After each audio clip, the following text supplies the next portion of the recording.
જય માતાજી, જય દ્વારકાધીશ. કાલે જ મેં એક વિડીયો અપલોડ કરેલો જેમાં મેં જણાવેલું કે મેં લગ્ન કરી લીધા છે. મારી રાજી ખુશીથી હું એમના જોડે રહું છું, એમના જોડે આવી છું. છતાં પણ અમુક લોકોએ સોશિયલ મીડિયામાં વિરોધ કરવાનું ચાલુ કર્યું છે, ધમકીઓ આપવાનું ચાલુ કર્યું છે, મારી નાખીશું, ઉપાડી જઈશું. બરાબર? તો મને એ નથી સમજાતું કે જ્યાં સુધી હું સમાજનું નામ રોશન કરી રહી છું, જ્યાં સુધી હું મારા ઘરે પૈસા કમાઈ રહી છું, જ્યાં સુધી હું એમના માટે કંઈક કરી રહી છું, ત્યાં સુધી હું બધાને સારી લાગુ છું. જ્યારે મેં મારી લાઈફ માટે એક ડિસિઝન લીધું છે એમાં હું ખોટી થઈ જાઉં છું, ખરાબ થઈ જાઉં છું. બરાબર? અને એને લઈને ઘણા બધા લોકોએ એવું બી મૂક્યું છે, સમાજવાળાઓ લોકોએ, કે ભાઈ અમે દીકરીઓને ઇન્સ્ટાગ્રામ, ફેસબુક બધું યુઝ કરવાનું બંધ કરાવી દઈશું. તો આ નિયમ ફક્ત દીકરીઓ માટે કેમ છે મને એ નથી સમજાતું.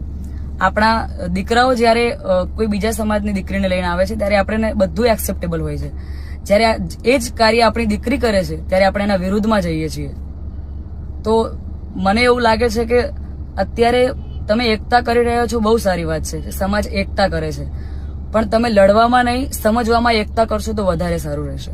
બાકી તો હું કાયદાકીય પગલાં લેવાની જ છું. અને આ બાબતે હું આપણા વિધાનસભાના અધ્યક્ષ શ્રી શંકરભાઈ ચૌધરીને વિનંતી કરું છું અને આપણા ગૃહમંત્રી શ્રી હર્ષભાઈ સંઘવીને પણ વિનંતી કરું છું કે મને આમાં સપોર્ટ કરે.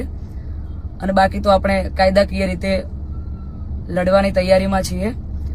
અને મારા સમાજને એક પ્રેમથી મારી આ રિક્વેસ્ટ હતી કે હું સમાજની દીકરી છું અને મેં જે કંઈ પણ પગલું લીધું છે એ મારી પર્સનલ લાઈફ છે, મારી પોતાની ચોઈસ છે.